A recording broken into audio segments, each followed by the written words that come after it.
What's going on, guys? Is the 11th of March back into the home office where I'm usually putting my time in. A lot of stuff going around right now with respect to the government spending and trying to save money and the Doge thing and all that kind of stuff. And there's just so many angry people about what's going on and people's jobs and all that kind of stuff. And you get to thinking, and it's like, bureaucracy is a very interesting thing.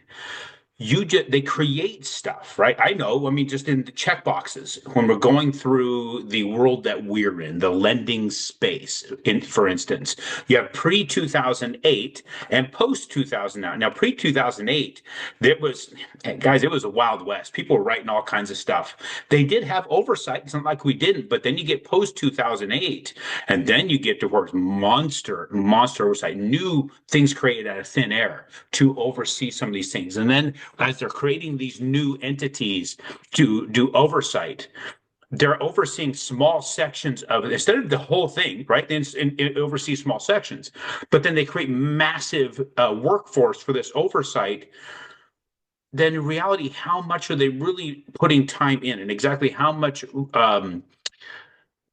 work is being created or just being done for what is being spent for, right? The amount of revenue that goes into that. So you start seeing where there is an enormous load of people to carry a very inefficient process. And that's the problem with a lot of these things, especially the bigger you get, the more inefficient you become because you start bolting things onto the engine, right? You want this engine to be so powerful, you bolt, and put all these things, these go fast things on it. When in reality, efficiency comes by leaning things out.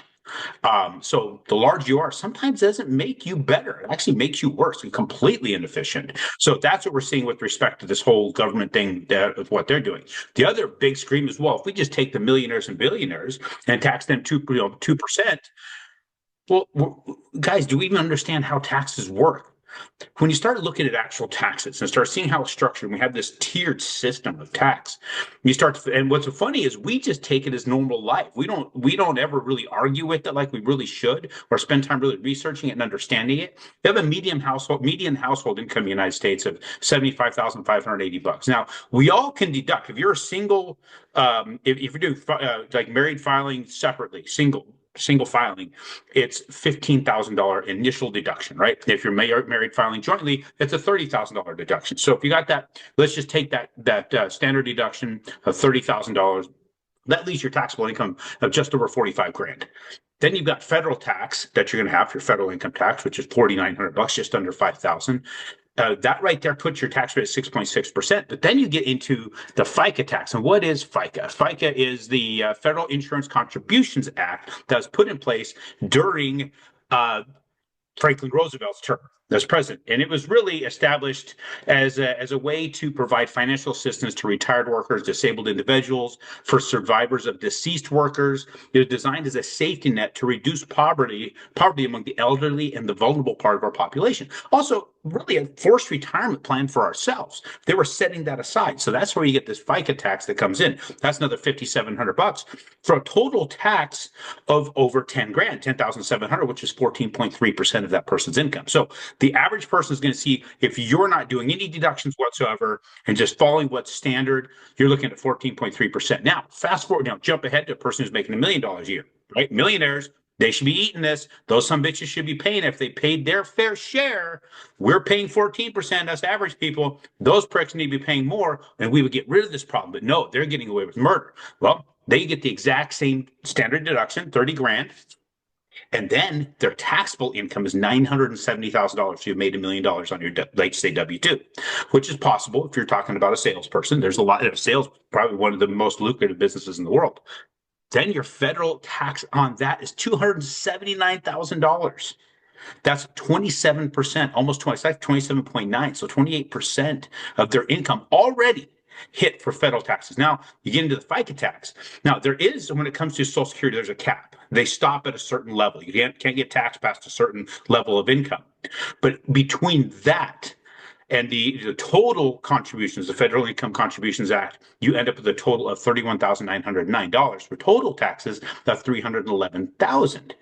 Now, let me show you this graph. This is the difference in percentage of what a person who is, average U.S. income, versus the millionaire who should be paying more for their fair share, right? That's what we say. They should be paying more their fair share. Well, look at this. Average person making 75 grand between federal income taxes and FICA taxes, you're looking, like I said, just under 14%, 13 and change. Look at this, 31%, 32, I guess like 32%, actually comes out 31.15 for the person making $1 million a year. Are they not paying their fair share? It's not. And the reason I bring this up is not so if I'm advocating for, we need to back off these people or whatever. It's not about how much money is being paid in. That's about the big problem. Everybody's bitching about who should pay more, who should be carrying what. Guys, you're getting suckered into the wrong conversation. It's who's spending what. This is what the federal government takes in taxes every year. This is what they freaking spend. And think about this. If you were upside down in 2015, you're already carrying more on your credit cards. If you're a regular person in the just a regular household, then the next year you haven't paid down your credit cards. Credit card, it keeps going from the next year and the next. This is just their spending. This does not show the deficit on top of it because this compounds. So the deficit has continued to get broader and broader and broader as a result of the fact that they are spending more than what they are taking in. That right there is the problem with our system. So enter what we're dealing with our current administration. Hopefully taking care of that. Now, do we know that that's going to work out? I have no idea. I'm not an economist. I'm just one who looks at these things and understands that you can only spend so much when you're taking in so much, and you've been doing it for decades. Guys, we the country really are freaking broke. We're operating on promise and power. That's it. So let's look at the mortgage-backed security and see what's going on in the bonds.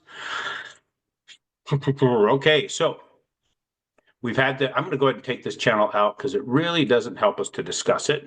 That was something I saw was a pattern, and that pattern got broke. Now we are continuing to play in this space. It's not really going anywhere outside of that. Now, as far as our economic calendar is concerned, today we are looking at, let me see here, the JOLTS job openings, which actually was up a bit from last reading. So our prior reading was 7.5 million.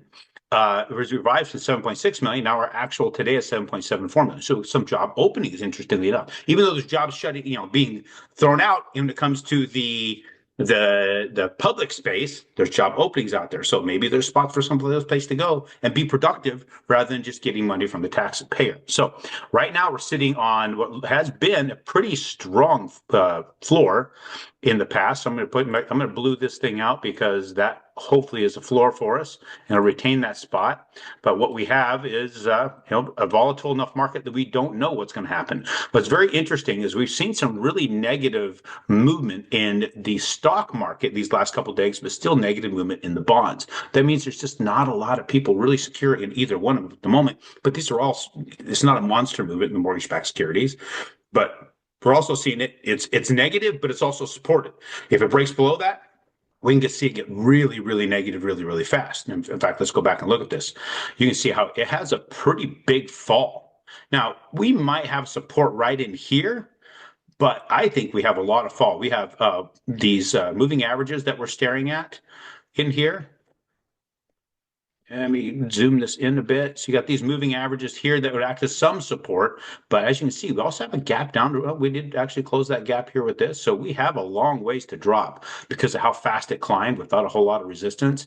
So we could see interest rates, if it breaks through this considerably and stays below it, we could see it fall hard, therefore see interest rates jump a bit. So, but nothing for us to really worry about in our world where we do have that flow down. We have not seen movement enough from anything that I've had here in since I've been at SNMC for the first of, CCM for the first of the year.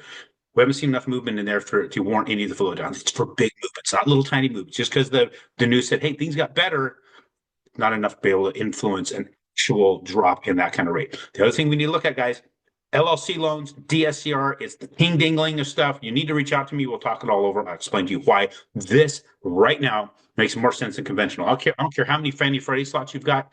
Fill them up right now. Or don't even fill them. Let them sit. Go after DSCR. Build that for your LLCs. We'll talk about it, explain that if you qualify for it.